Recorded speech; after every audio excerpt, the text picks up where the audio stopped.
Ada yang tahu nggak? Teman-teman jurnalis ada yang tahu nggak? Prinsip dasar yang pertama, yang paling utama dan pertama itu, yaitu pertama objektivitas. Ya. Jadi ingat ya. Jadi sebelum kita menuangkan sebuah karya jurnalistik, kita harus betul-betul memastikan bahwa sumber yang akan kita jadikan karya jurnalistik itu objektif. Entah itu peristiwa ya, entah itu wisata dan lain sebagainya, banyak yang bisa kita eksplorasi menjadi karya jurnalistik ya. Jadi objektivitas itu penting. Itu yang pertama dan utama. Sehingga nanti bikin karya jurnalistiknya nggak ngawur kalau objektif. Jadi dasarnya itu kita bisa dipertanggungjawabkan kalau objektif. Karena memang fakta di lapangan seperti itu. Itu yang pertama ya, prinsip dasar. Lalu yang kedua, akurasi. Penting akurasi. Jadi kita kalau ingin menyajikan informasi yang akurat dan dapat dipercaya, tentu harus basisnya itu harus fakta. Makanya maaf ya, saya bukannya anti media sosial, maksudnya kita tidak ingin membenturkan media sosial dengan media mainstream. Jadi kenapa orang itu tetap masih memandang bahwa media mainstream itu tetap menjadi alat utama sebagai apa ya, sebagai referensi, karena media mainstream itu memang secara metodologis bisa dipertanggungjawabkan. Itu yang saya maksud dengan akurasi itu. Penting akurasi itu. Karena apa? Karena kita ini ingin mengedukasi masyarakat melalui berita, bukan memprovokasi. Nah, bedanya dengan media sosial cenderung memprovokasi. Makanya basis undang-undangnya beda. Kenapa media sosial bukan merupakan produk jurnalistik? Karena basis hukumnya beda, basis undang-undangnya beda. Kalau media mainstream yang sedang kita kerjakan sekarang itu kan undang-undang pers nomor 49 itu jelas. Nah kalau media sosial basisnya itu undang-undang ITE, beda, dari situ aja berbeda. Makanya kenapa yang banyak masalah di penegakan hukum banyak diseret ke media hijau, itu medianya media sosial, bukan media mainstream. Lihat, yang sekarang masih terus berlangsung sekarang soal ijazah palsu di Jokowi, itu media sosial yang memprovokasi. Media mainstream itu berusaha mencari benang merahnya. Karena apa? Kalau media mainstream itu memang harus betul-betul akurat itu, makanya jangan sampai kita kan ingin mengedukasi masyarakat, bukan mau memprovokasi. Media sosial cenderung memprovokasi. Media mainstream tugas kita mengedukasi, mencerdaskan kehidupan bangsa. Ya. Jadi itulah perbedaannya. Makanya bersyukurlah kita nih yang berkutat di media mainstream, media arus utama. Karena apa? Karena insya Allah kalau media mainstream itu kalau benar bikin beritanya, mengedukasi, mencerdaskan, ini media mainstream, jurnalis yang di media arus utama ini calon-calon surga semua. Karena apa? Karena kita mengedukasi masyarakat. Ini sedang memberikan ilmu pada masyarakat. Jadi ini sebagai ilustrasi. Sekali waktu, siapa yang kenal dengan Mama Ajengan Nahrobi Tanah Baru? Sobir. Ada yang kenal nggak? Ya ada yang suka ikut dari selawatannya nggak? Terkenal kan? Sekali waktu, saya masih gitu 1 bulan sebelum beliau meninggal, berarti itu udah jadi jenazah. Saya satu-satunya wartawan yang berhasil datang bersilaturahmi. Kenapa saya ngomong begitu? Karena orang-orang di sekeliling mereka bilang, belum ada wartawan yang berhasil langsung masuk ke ruangan pribadinya ngobrol sampai begitu lama, belum pernah. Jadi saya belum waktu itu masuk, assalamualaikum, belum memperkenalkan sebagai seorang jurnalis. Tapi saya warga Pak, saya ingin mendapatkan tituan dan lain sebagainya. Nah begitu ngobrol diskusi panjang tentang semua hal. Nah begitu saya permisi pulang, dia penasaran nanya ke saya kan, kalau ada ini dari mana? Saya dari Tanah Baru Pak, wargi Bapak. Terus pekerjaannya wartawan, dia langsung istighfar, astagfirullahaladzim. Berarti omongan saya tadi dicatat dong, enggak Pak, nggak dicatat. Nah akhirnya pada saat saya pulang, dia sambil ngomong dada saya begini, ingat ya, jadi wartawan yang baik, sebetulnya wartawan yang sama kerjaannya, apa itu amar ma'ruf nahi munkar. Jadi jadilah wartawan yang baik, jadilah wartawan yang bertanggung jawab, buatlah berita yang edukasi dan sebagainya. Jadi sama kita sederajat dengan kiai itu.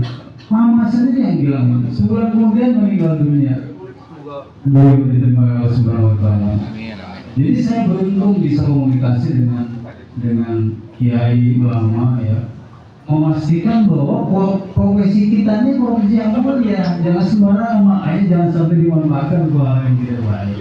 Itu ya, itu ilustrasi saja. Jadi tadi yang pertama tadi apa?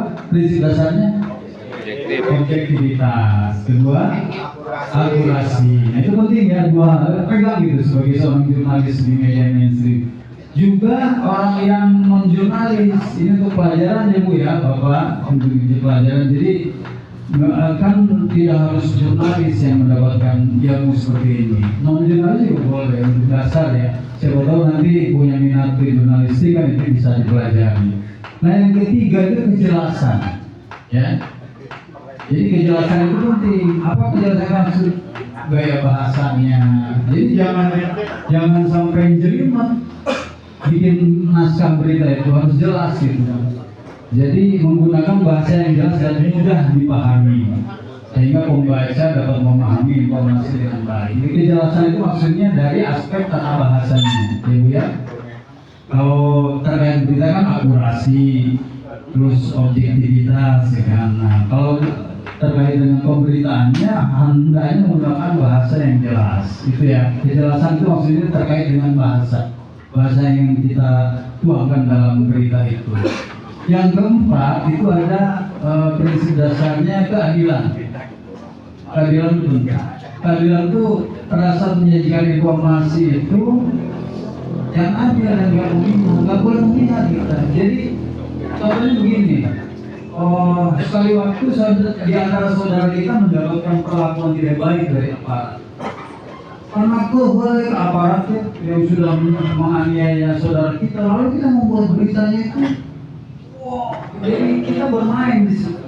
Kita membuat opini sendiri, menjelekan aparat, nggak boleh. Jadi kita harus ada unsur keadilan harus termasuk. Jadi harus ya, walaupun memang korbannya saudara kita, jangan kita memposisikan kita sebagai wartawan, harus objektif. Jadi keadilan itu harus menjadi prinsip dasar, sehingga kita ini dalam membuat berita itu tidak liar, terkonsolidasi dengan baik. Karena apa? Karena kita juga punya kepentingan itu adalah keadilan, menguak kebenaran, keadilan itu kan tugas utama seorang jurnalis sebetulnya kan. Jadi kita ini hanya berpihaknya kepada keadilan dan kebenaran, bukan kepada orang, bukan kepada oknum juga. Jadi ada bahasa wartawan itu nggak jauh, karena berarti kita sama dengan memisahkan profesi kita. Jadi hindari hal seperti itu, memastikan bahwa kita ini betul-betul on the track bekerja untuk kepentingan masyarakat dan mengedukasi masyarakat. Ini penting gitu ya. Jadi yang keempat itu keadilan. Ya kita harus adil, tidak boleh memihak, memberi kesempatan yang sama kepada narasumber ya, baik yang kontra maupun yang pro gitu kan. Lalu yang kelima itu independensi, ya. Independensi itu menyajikan informasi independen, tidak terpengaruh oleh kepentingan apapun. Kita mempunyai kepentingan. Apa yang kita dapat di lapangan, apa yang kita temukan di lapangan, apa yang kita lihat, itu tuangkan saja. Gak perlu kita harus karena kadang-kadang kita sering bertemu dengan narasumber yang punya kepentingan kan. Gak boleh kita ingatnya kepentingan masyarakat itu, untuk menghindari adanya apa ya, deviasi pada saat berita itu muncul. Kan kalau ingin mengedukasi masyarakat, tentu kan kita harus memastikan bahwa berita itu betul-betul otentik. Jadi masyarakat itu diedukasi, dicerdaskan, bukan dibodoh-bodohi dalam berita kita.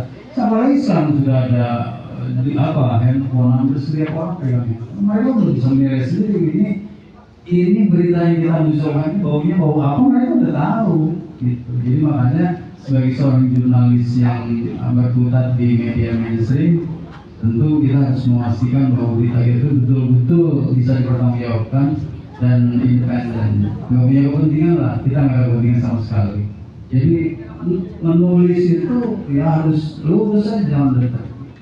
Seperti yang saya bilang dari awal, kita ini kan amal rumah itu kita mencari kebenaran dan keadilan, bukan kepentingan. Jadi saya ini kembali ke ilustrasi. Ada banyak pejabat karena dorongan, karena sumbangsi berita yang kita buat, dan mulai pangkatnya rendah sampai dia bisa naik jabatannya tinggi.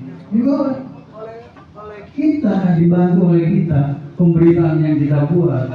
Jadi doa mereka menjadi kebaikan buat kita juga. Sementara kita yang memberitakannya tidak mendapatkan apa-apa, itu lain soal. Ya kan? Tapi paling tidak kita sudah memberikan jalan kebaikan kepada orang. Itulah sebetulnya tugas utama. Makanya kenapa profesi jurnalis itu mulia sebetulnya. Kalau ada teman-teman mohon ya, ada oknum yang menyalahgunakan saya sekali itu.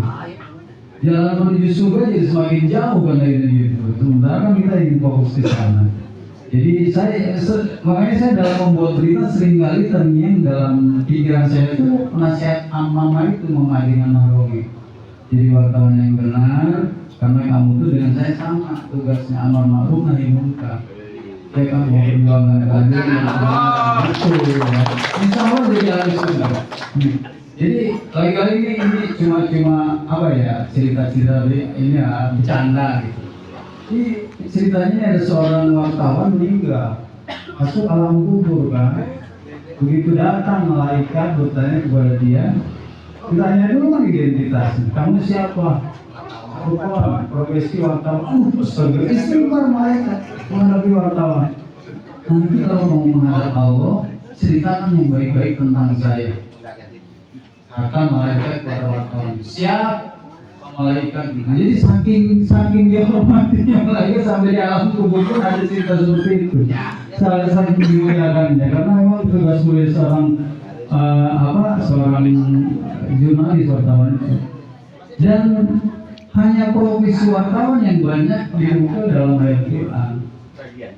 Dalam kitab suci Al-Quran, Iqra, bacalah, itu basis jurnalistik. Itu dasar banget. Iqra, bacalah. Hanya wartawan yang bisa membaca situasi di lapangan dan lain sebagainya. Makanya kenapa begitu dimuliakan wartawan itu ya, selama dia on the track di jalan yang benar, di jalan yang lurus gitu ya. Nah, tadi yang kelima ya intervensi ya, ada 5 ya. Nah, sekarang yang keenam itu transparansi ya. Jadi apa yang maksudnya transparansi? Itu menyajikan informasi yang independen dan tidak dipengaruhi oleh kepentingan tertentu ya. Independen ya, ingat kita nggak boleh punya kepentingan apapun saat kita memberitakan apapun. Masa bodoh misalkan nih orang punya kepentingan, bukan saya, bukan yang penting fakta yang ada kita buat. Itu prinsip-prinsip dasar. Lalu yang terakhir, yang ketujuh ini, yang paling fundamental itu etika, ya. Jadi membuat penulisan jurnalis itu harus tetap pakai kaidah etika. Ada kode etik jurnalistik. Nah, kalau dalam penulisan pun ada etikanya. Jadi etika yang dimaksud adalah mengikuti etika jurnalistik, seperti misalkan menghormati praksi. Jadi orang kalau yang menolak jangan dipaksa, nggak boleh. Terus Pak Camat kan tadi sering bilang menurut sumber yang tidak mau, sebenarnya nggak boleh, harus jelas. Kalau dalam jurnalistik itu harus tegas. Jadi nggak boleh itu. Tadi Pak Camat kasih ilustrasi dengan itu kata-kata besar yang udah nggak boleh lagi dibuat ya. Jadi kalau memang nggak mau ya udah, kita tinggal aja, nggak usah dimasukin di dalam beritanya. Buat apa juga kan, nggak ada pentingnya juga, nggak ada nilainya. Jadi kalau orang sudah nggak mau ya udah selesai. Itu privasi mereka. Karena kita emang undang-undang juga menghormati privasi orang. Jadi kalau nggak semua sudah menolak ya yang dipaksa-paksa gitu kan. Beda dengan media sosial mau merancang gitu kan. Jadi mengikuti etika jurnalistik, menghormati privacy, menghindari fitnah ya, hindari itu berita kita itu mengandung unsur fitnah. Dan kita harus mengakui sumber informasinya yang bisa dipertanggungjawabkan. Itu prinsip dasarnya ya. Jadi ada 7 prinsip dasar penulisan naskah-naskah jurnalistik. Jadi dengan mengikuti prinsip dasar penulisan jurnalistik, kita dapat menyajikan informasi yang akurat, objektif, dan tentu dapat dipercaya oleh pembaca. Karena pembaca itu kan ingin mereka mendapat informasi yang akurat kan, yang dapat dipertanggungjawabkan. Karena apa? Berita yang kita sajikan dibaca oleh pembaca tidak akan mereka baca sendiri, mereka sampaikan lagi ke orang terus berantai. Jadi pahala terus ngagulungnya pahala kalau kebaikan itu. Kenapa disampaikan ke yang lain, oleh yang lain di-share lagi ke yang lain terus. Jadi kemarin saya membuat berita tentang konflik antara elit politik nih, antara mantan Menpora Hayoni Isman dengan mantan Menteri Jan Faridz, politisi senior P3. Itu yang baca hampir 200 ribuan. Berarti kan putar kan itu. Informasi itu kan edukasi buat mereka. Pahala buat kita alhamdulillah kan gitu. Samping pembacanya banyak, pahala juga kita dapat karena kan dimanfaatkan untuk edukasi sehingga jadi atensi. Jadi itu sebetulnya kenapa penting buat kita membuat berita menggunakan prinsip-prinsip dasar secara metodologis yang memang itu umum dilakukan ya. Jadi ada 7 dengan prinsip dasar. Nah, kita menginjak ke sampai jam berapa ini? Sampai jam 11 ya. 10.50 saya punya 10 menit lagi ya. Nanti ini bahan PDF saya gitu ya. Oke, selain prinsip dasar ada juga pedoman. Ya. Jadi prinsip dasar, nah ini metodologisnya nih penulisannya. Pedoman penulisan naskah yang umum yang digunakan. Pertama ya, mungkin ada yang tahu nggak apa struktur naskah jurnalistik? Karena ada kan naskah jurnalistik terstruktur kan, terdiri dari item-item tertentu. Siapa yang tahu? Struktur naskah jurnalistik. Yang pertama judul, ya kan? Judul itu penting. Kadang-kadang orang dengan membaca judul itu bisa langsung memahami apa isinya. Jadi makanya kenapa judul itu sering dibikin heboh oleh editor itu. Karena apa? Judul itu menarik perhatian orang untuk membaca. Itulah uniknya kalau dalam bahasa jurnalistik. Jadi membuat judul yang heboh itu penting untuk menarik perhatian orang membacanya. Sehingga dengan apa ya, dengan judul yang menarik, orang kan dengan sendiri akan tertarik untuk membacanya. Ya, judul itu jangan kepanjangan bikin judul itu.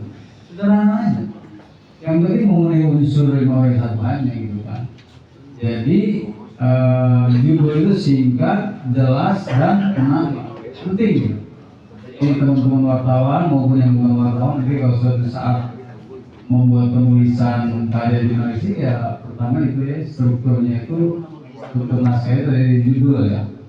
Lalu setelah judul ada namanya lead, itu pengenalan yang utama ya. Paragraf utama itu penting gitu kan untuk kita memastikan di dalamnya sudah ada unsur 5W1H. Jadi baca paragraf pertama aja yang sudah di dalamnya ada unsur 5W1H, orang sudah dicerdaskan. Oh ini pasti arahnya ke arah mana nanti ini beritanya gitu ya. Jadi paragraf utama itu menceritakan inti masalah yang akan kita berita. Contoh misalkan ratusan umat Islam di wilayah Cicaringin, Cigombong, Cijeruk menggelar pawai obor untuk memeriahkan 1 Muharram berlokasi di di Jalan Cijeruk, misalkan Kamis malam. Tanggal siang itu udah dibaca di situ aja mereka udah bisa menggambarkan. Nah, kalau kesannya kan tubuh beritanya, ya kan? Jadi setelah lead itu penting itu untuk mengedukasi, lalu lari ke yang tadi kan kedua itu kan namanya lead. Kalau dalam istilah keren itu lead atau pengenalan lah ya, paragraf utama itu. Lalu yang ketiga itu struktur ya. Ini kita bicara struktur naskah ya, karena kan harus bikin naskah itu harus terstruktur, jangan serampangan gitu kan. Karena ini kan ada metodologinya, ada basisnya gitu. Karena apa? Karena kita ingin memastikan berita kita itu betul-betul dibaca dan edukatif gitu kan. Betul-betul ada bobot edukasinya. Lalu yang ketiga itu tubuh berita. Jadi tubuh berita itu menggambarkan informasi, memberikan detail, menjelaskan konteks, ya. Itu di dalamnya itu ada sedikit gambaran tentang di tubuh berita itu diceritakan. Ini yang utamanya udah baru dijabarkan di tubuh berita. Lalu yang keempatnya itu kutipan, Bapak Ibu sekalian. Jadi kalau seorang wartawan itu harus dikutip narasumber yang diwawancari. Nggak boleh prolog aja semuanya, Pak. Kayak mengarang gitu. Kalau di jurnalistik nggak bisa, kutipan harus diambil karena apa? Kutipan itu. Bagaimana mungkin kita bisa menceritakan sebuah kegiatan, sebuah kejadian, sebuah peristiwa, tapi kalau ngomong kumaha, nggak bohong kita nanti. Jadi tetap kutipan harus masuk. Camat Cijeruk dalam amanatnya di depan forum jurnalis mengatakan bahwa dikutip omongannya, ya kan? Tanda kutip omongannya begitu ditulis. Jadi diceritakan dulu si Camat Cijeruk menceritakan tentang pelatihan ini, gunanya dan lain sebagainya, baru kutipan omongannya masuk. Jadi nanti yang bacanya, oh benar, bukan katanya berarti ya. Karena ada kutipan omongannya, itu sebetulnya penting itu kan ya. Jadi itu 4 perubahan tulisan naskah ya yang terstruktur. Pertama judul ya, kedua lead itu paragraf utama, lalu lari ke tubuh berita, ketiganya, lalu yang terakhir kutipannya. Jadi kutipan jangan sampai tidak masuk kutipannya. Kecuali kalau memang kita ingin melaporkan pandangan mata, tapi ini nggak umum juga, tetap harus ada kutipan kalau berita itu. Seperti saya di TV sendiri, kutipan harus masuk, ya kan, kutipan setelah yang bicara, karena nanti muncul di TV yang ngomong-ngomongannya gitu, ya. Di kutipan itu penting. Kutipan maksudnya kutipan yang disampaikan oleh narasumber kita maksudnya. Itu yang harus masuk di dalam berita ya, dalam naskahnya itu. Oke. Lalu ada lagi prinsip penulisan jurnalistik. Kalau yang tadi kan yang tadi itu kan prinsip dasar, ya kan, prinsip dasar harus bedakan prinsip dasar. Ini prinsip penulisannya, nggak langsung teorinya nih, langsung ke pengejawaban implementasi dari berita itu. Yang pertama prinsip penulisan jurnalistik itu yang objektivitas, sama dengan yang prinsip dasar itu ya. Sama. Tapi ini lebih ke implementasi penulisannya. Prinsip penulisan jurnalistik pertama objektivitas. Kenapa? Menyajikan informasi secara netral dan tidak memihak, ya. Lalu kedua kebenaran. Nah yang tadi saya bilang bahwa kita tuh berpihak pada kebenaran dan keadilan. Kita tidak berpihak kepada presiden, kita tidak berpihak kepada camat, kita tidak berpihak juga kepada orang-orang di sekitar kita. Kita berpihak kepada kebenaran. Makanya seringkali ada bahasa kebenaran itu seringkali mencari jalan sendiri. Tapi jembatannya kita, media jembatannya gitu, untuk mencari kebenaran hakiki itu.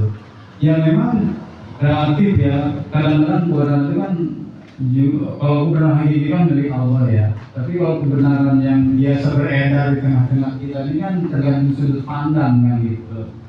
Nah, yang dimaksud kebenaran dalam prinsip penulisan jurnalistik itu ya kebenaran hakiki itu, menyajikan informasi yang akurat dan dapat dipercaya. Lalu yang ketiganya kejelasan, menggunakan bahasa yang jelas dan mudah dipahami. Lalu yang keempat itu konsistensi, menggunakan format dan gaya penulisan yang konsisten. Itu bahasa jurnalistik. Jadi kita kalau misalkan Mas punya gaya penulisan sendiri kan, masing-masing wartawan punya gaya penulisan sendiri dan itu tidak mungkin bisa di copy paste. Jadi orang itu masing-masing punya gaya karena kan itu apa namanya ya, bakat yang terpendam nulis itu.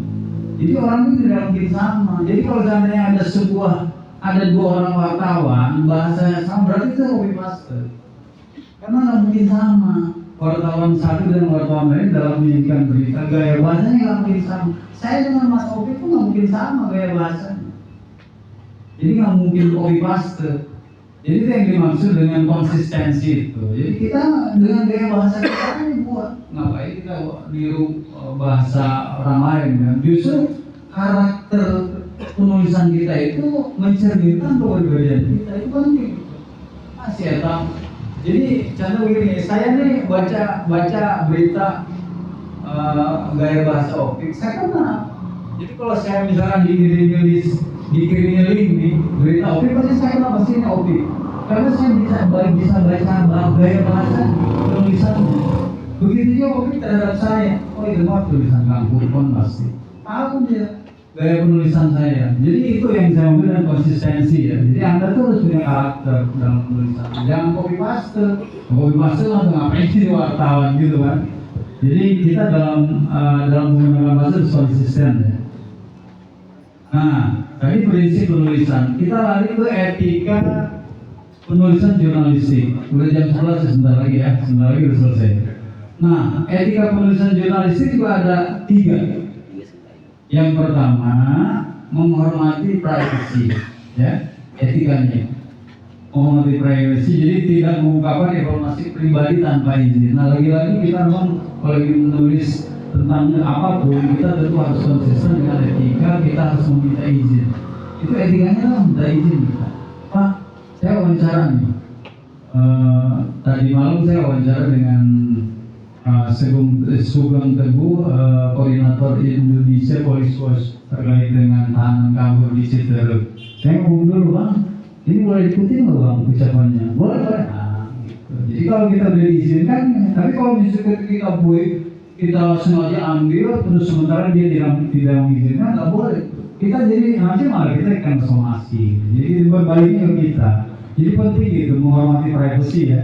Jadi narasumber itu harus kita pastikan bahwa privasi kita jaga gitu. Karena apa? Karena ini kan akan diberitakan. Berita ini kan akan berdampak pada keluarganya, pada pribadinya dan lain sebagainya. Makanya kita harus hati-hati dan wanti-wanti begitu. Lalu keduanya selain menghormati privasi itu menghindari fitnah. Nah ini yang sekarang menjadi masalah sekarang. Di media sosial ini kan penuh fitnah. Makanya kenapa nggak bisa disamakan media sosial dan media mainstream. Kalau media sosial itu kan karena mereka itu basisnya cuma undang-undang pers, mereka undang-undang ITE. Fitnah berserakan di mana itu urusan dia ya. Nggak akan masuk undang-undang pers karena kan produk media sosial itu bukan produk media mainstream. Walaupun seringkali ya yang viral-viral itu kita ambil. Kita kalau ambil yang viral di media sosial kita konfirmasi. Jadi saya itu seringkali beri tugas oleh Jakarta yang viral di Bogor, nggak mungkin saya telan mentah-mentah. Disuruh dahan dulu konfirmasi ke narasumber yang ada di berita viral itu. Kenapa akhirnya kan produk jurnalistik itu bermanfaat, ya kan? Bisa menjadi pembelajaran, bisa jadi edukasi, mencerdaskan kehidupan masyarakat. Itu pentingnya itu. Lalu selain menghindari fitnah juga mengakui sumber. Jadi mengakui sumber itu sumbernya dari mana? Karena kan sekarang banyak beredar plagiat ya, berita plagiat itu. Jadi kita harus memastikan itu. Jadi mengakui sumber. Jadi sumbernya betul-betul kita yang mengeksplorasi, bukan orang lain. Gitu. Jadi itu hasil karya kita. Jadi kita jangan nyomot dari hasil orang lain. Yang copy paste lah gitu. Jadi harus betul-betul orisinal kita dapat berita, melakukan upaya peliputan ke lapangan kan. Ya mohon maaf ya banyak juga teman-teman yang karena kita yang seberapa inilah kita copy paste aja rame-rame nggak boleh. Kalau misalnya kita mau menjadi profesional nggak boleh begitu. Tetap kita harus ke lapangan karena fakta di lapangan itu seringkali ditanya kan. Contohnya kita ke lapangan, kita mencoba membuat berita copy paste. Kan orang-orang yang di kantor kita, dewan redaksi itu kan orang lapangan dulu. ditanya nanti gitu ya. Saya pernah itu waktu zaman SBY itu kan sama banyak di demo oleh mahasiswa itu. Kalau waktu SBY itu di demo di Istana Bogor oleh para mahasiswa itu, lalu saya buat beritanya kan. Waktu itu pemret saya itu Putra Nababan yang sekarang jadi anggota dewan. Dia kan dulu pemretnya RCTI. Saya buat naskah itu didramatisir sama saya Pak, bahwa itu gerbang istana nyaris jebol. Lihat tuh gambarnya kan visualnya waktu Putra Nababan. Ditolongan saya. Gua nggak lihat mahasiswa ngejebol pintu gerbang itu digambar. Lu bisa-bisanya bikin mahasiswanya sendiri jebol. Akhirnya apa dia? Jangan bohong, lu jadi wartawan gitu. Akhirnya itu yang kalau aku lihat begitu. Jadi jangan sampai kita memfitnah orang kan. Ya, berita itu mengandung unsur fitnah. Jadi itu maksudnya. Jadi konsistensi. Mengakui sumber. Lalu ini yang terakhir ya, tip penulisan jurnalistik. Ini tipnya nih. Yang pertama, gunakan kalimat pendek, ya. Nggak usah banyak-banyak lah. Kalimat yang singkat, jelas, mudah membaca, memahami informasi. Keduanya, gunakan kata-kata konkret. Ya. Kata konkret itu membantu membaca, memvisualisasikan informasi. Konkret aja gitu. Apa adanya aja gitu. Jangan dimanipulasi, jangan didramatisasi, jangan gitu. Konkret aja, karena ini kan untuk jurnalistiknya. Terakhir itu di penulisan itu periksa faktanya. Jadi pastikan informasi bisa jadi akurat dan dapat dipercaya. Itu kali ya hal-hal yang bisa sedikit gambaran ini sama kita sama dengan saling berbagi materi lah gitu. Jadi dengan mengikuti pedoman tulisan naskah jurnalistik, Anda dapat menyajikan informasi yang akurat, objektif dan menarik bagi pembaca. Itu penting itu karena kalau menarik itu kan bisa jadi dalam judulnya, tulisannya dan sebagainya. Tapi yang paling penting bahwa penulisan naskah jurnalistik itu betul-betul harus objektif, akurat dan dapat dipertanggungjawabkan. Produk beritanya dapat dipertanggungjawabkan lainnya. Karena kita akan mencerdaskan kehidupan masyarakat, mengedukasi masyarakat. Barangkali itu ya. Nanti bahan lebih lengkapnya nanti saya PDF-kan untuk saya kirim ke panitia. Terima kasih atas perhatiannya. Assalamualaikum warahmatullahi wabarakatuh.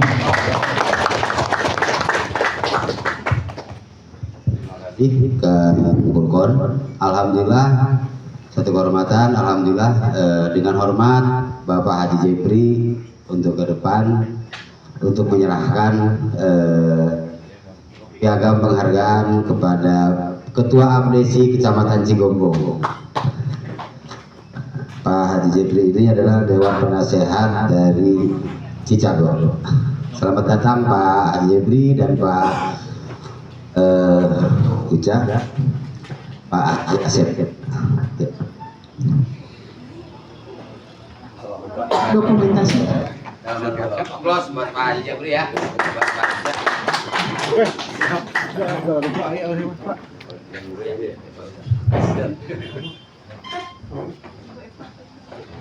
Ya.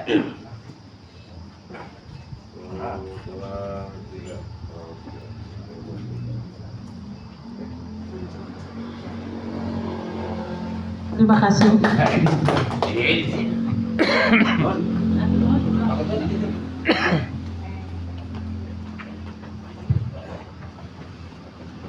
Lanjut di sesi kedua, langsung narasumber kedua, Ketua PWI Kota Bogor, Kang Aldo.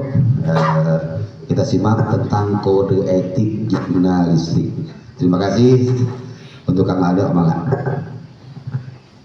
Terima kasih Ketua Cicago. Izin saya berdiri biar nggak bosan. Saya minta semua teman-teman berdiri, mangga berdiri di kursi masing-masing biar kita refresh otaknya, refresh juga badannya ya, jadi kita menerima ilmunya enak. So mangga berdiri dulu semua. Yang di luar bisa ke dalam dulu. Yang nggak ada pasangannya biar ada pasangannya dulu. Ini Pak, ini sendiri.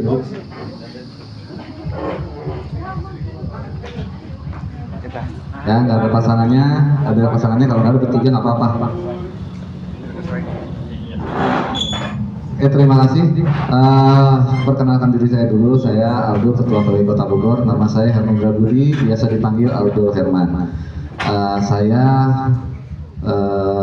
sejak 97 menjadi wartawan, dan waktu itu ada 2 wartawan yang dikirimkan ke sidang istimewa MPR RI waktu reformasi 98. Itu hanya 2 orang, salah satunya saya dari Bogor.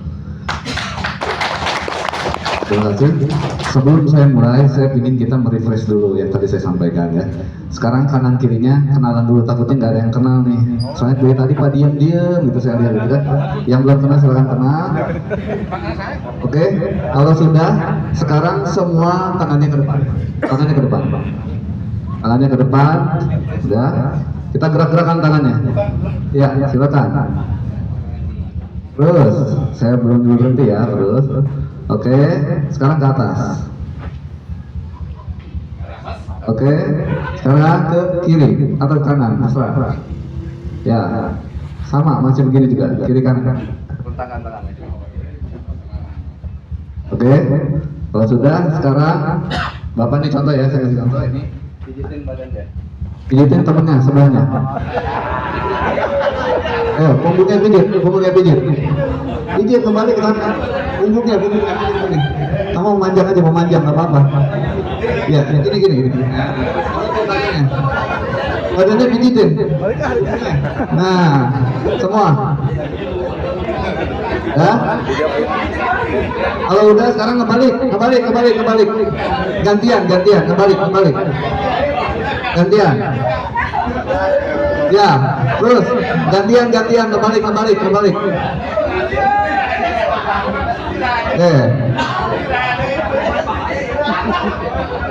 Ya, sekarang pukul badannya, pukul.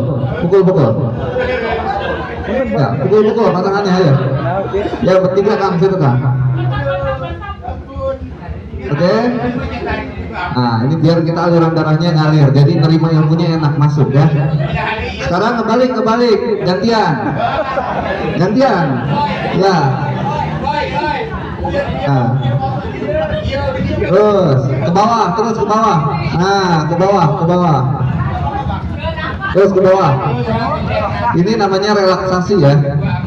Biar teman-teman tuh lebih mudah menerima ilmu. Oke. Kalau sudah, hadap ke depan lagi. Sekarang tangannya ke atas. Gini. Ya. Gerak-gerakan. 1, saya hitung sampai ketiga, turunkan ya. Sambil teriak, gitu, buang. Oh. Oke. 1, 2, 3.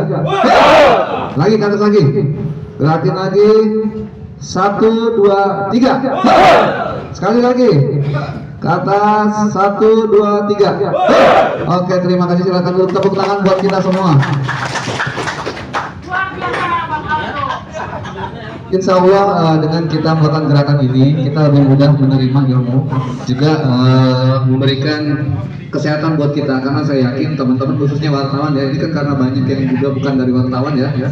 Teman-teman wartawan itu kebanyakan nggak pernah mikirin kesehatan, kerjanya 24 jam, bahkan lupa dengan makannya dia, makan seadanya aja.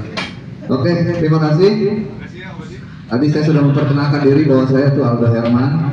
Saya dulu itu gabung di Jurnal Bogor, dan kebetulan saya dengan Bang Opik itu dulu satu media di Jurnal Bogor. Dan sekarang saya menjadi CEO di kabaronline.co.id.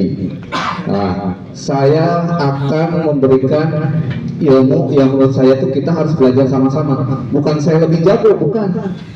Mungkin di media saya sudah lebih lama mungkin ya, tapi di sisi ilmu kita belajar bareng-bareng. Kita kosongkan dulu otak kita sama-sama belajar. Saya bukan jagoan, tapi kita sama-sama belajar untuk menjadi yang terbaik lah. Insya Allah, saya yakin apa yang dilakukan oleh komunitas Cicago ini akan memberikan dampak positif buat teman-teman, khususnya wartawan maupun teman-teman yang di luar wartawan. Ini tadi kan Kang Surkon ini senior saya juga, ini liputannya dulu bareng dengan saya juga nih dulu. Jadi ini saya tahu banget ini benar-benar senior yang ilmu-ilmunya tadi sangat cukup baik untuk bisa diterapkan. Nah, saya mau nanya dulu, ini perwakilan yang bukan dari media, punten dari media Pak? Udah, punten Kang. Dengan siapa? Sahrul. Dari mana Pak? Oke, sebagai guru. Gini, semua orang itu ditakdirkan menjadi wartawan. Percaya nggak? Kenapa saya bilang harus percaya bahwa kita semua ditakdirkan jadi wartawan dari dasarnya? Punya ilmu wartawan sebenarnya di diri kita. Kenapa? Ketika kita dapat ilmu atau dapat isu atau dapat gosip dari orang, pasti kita pengen ngomong ke yang lain. Iya nggak?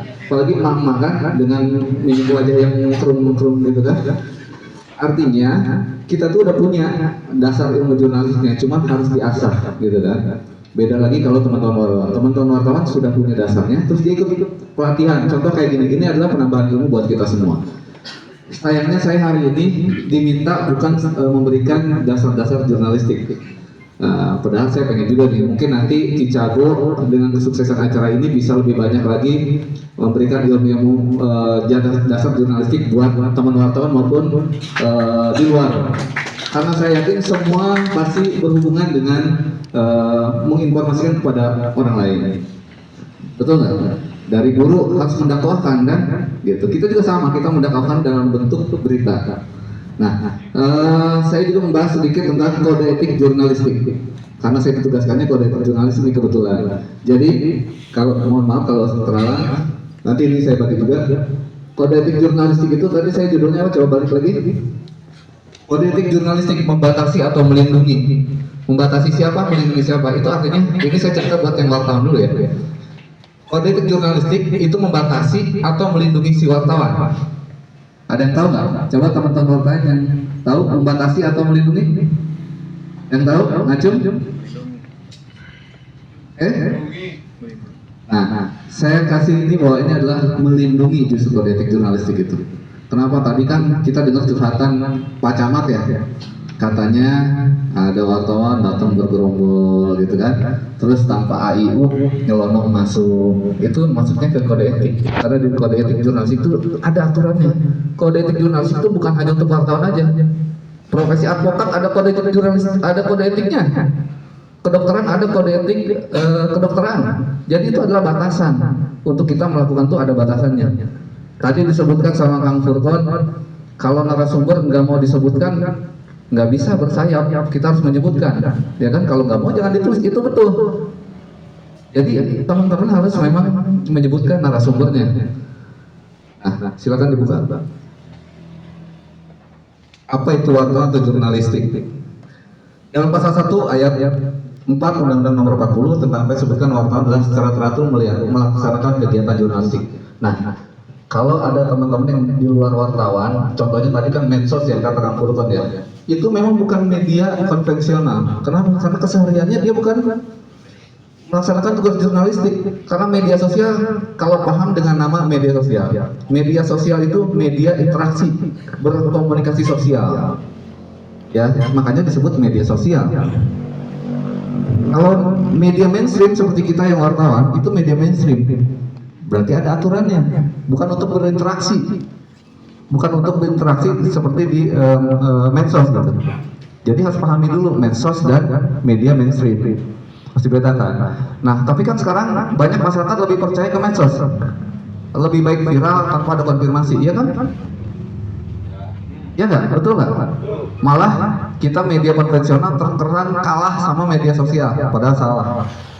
Kita masih media yang dicari oleh masyarakat untuk pembenaran. Ketika dia mengecek di media sosial yang viral ini, secara otomatis pasti dia ngecek juga ke media yang benarnya. Ada nggak sih di media benarnya? Berarti artinya sebenarnya masyarakat masih percaya sama kita gitu.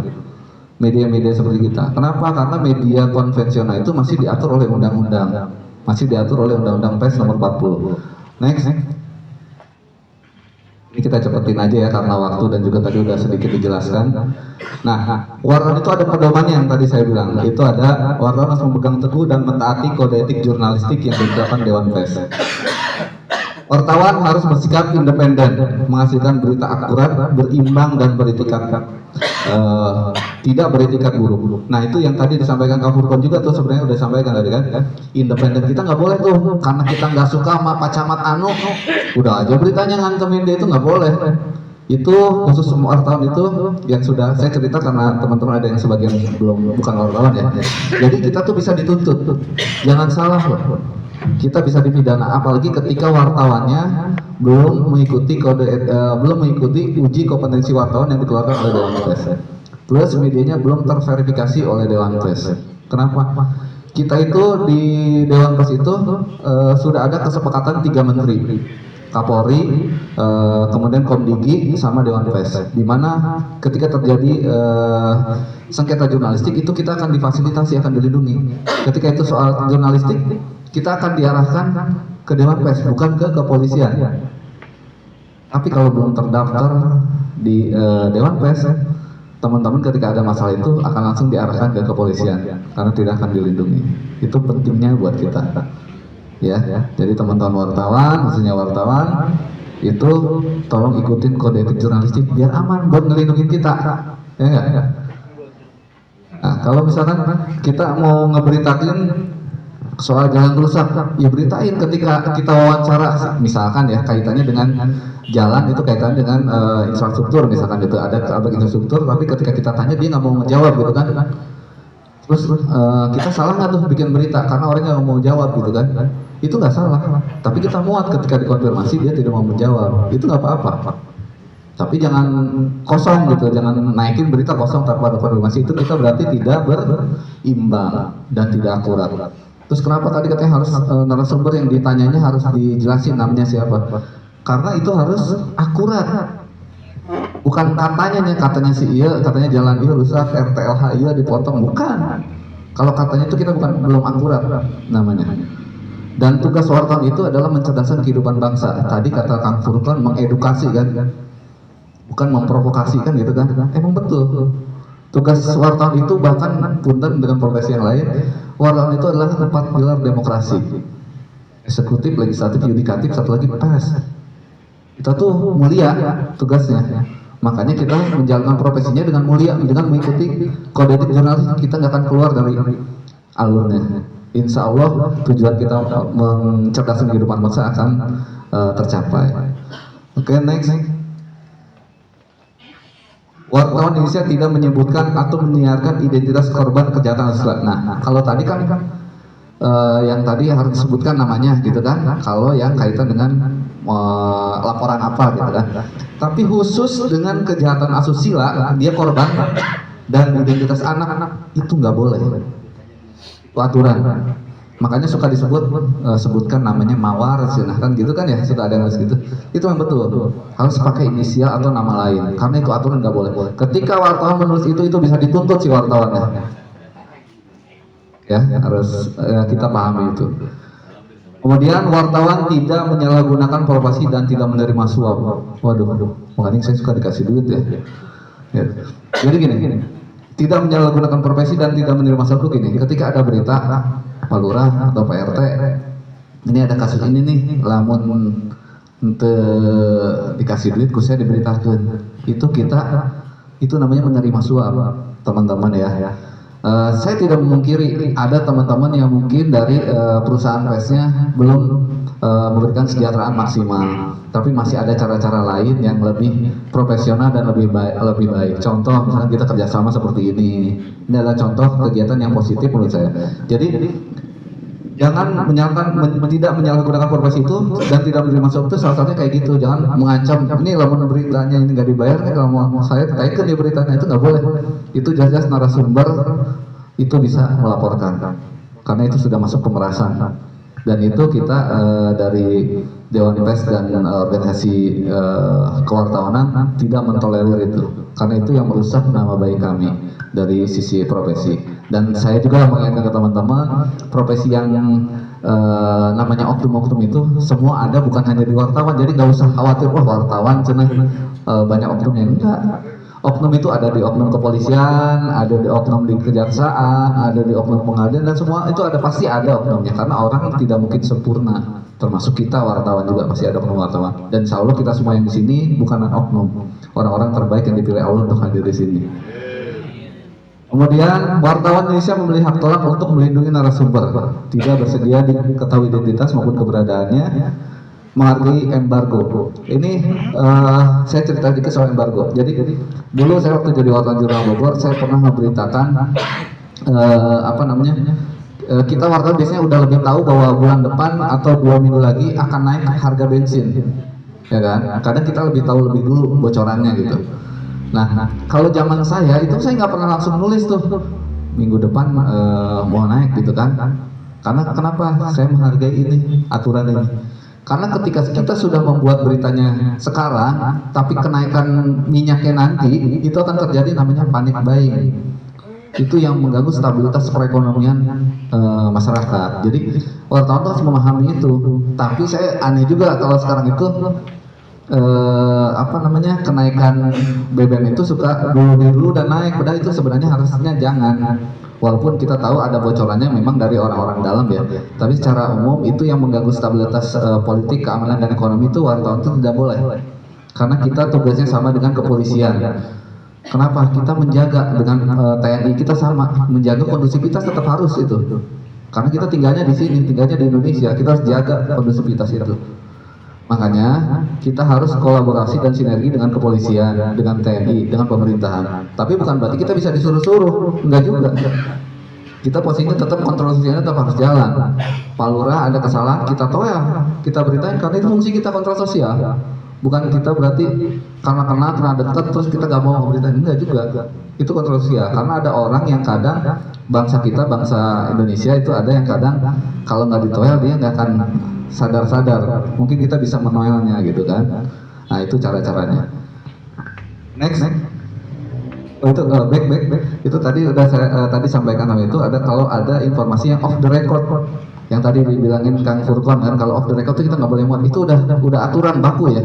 Jadi ketika off the record itu wartawan tidak boleh memberitakannya, sama sekali nggak boleh. Karena kita pernah dapat laporan, kebetulan anggota kita PWI itu yang dilaporkan oleh narasumbernya datang ke kita minta tolong karena dia anggota PWI, kita fasilitasi,